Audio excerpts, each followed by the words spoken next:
Hi guys, on this match my trig graph, what you're supposed to be doing is typing in a trig graph that will match, and then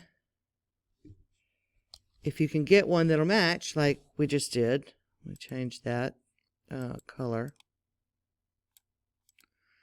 Okay, we get one that matches, then all you're going to be doing is just adding 1 or 2 or whatever it will to the next graph.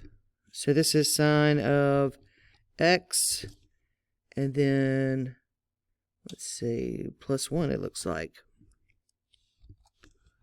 Yep, that matches that one. So that's all you're doing is adding plus 1 or minus 1, and you're going to have a whole big row of functions that match each and every one of these on this graph. But all you have to do is find the first one. And after that, it should be fairly easy. So just wanted a quick check-in with you.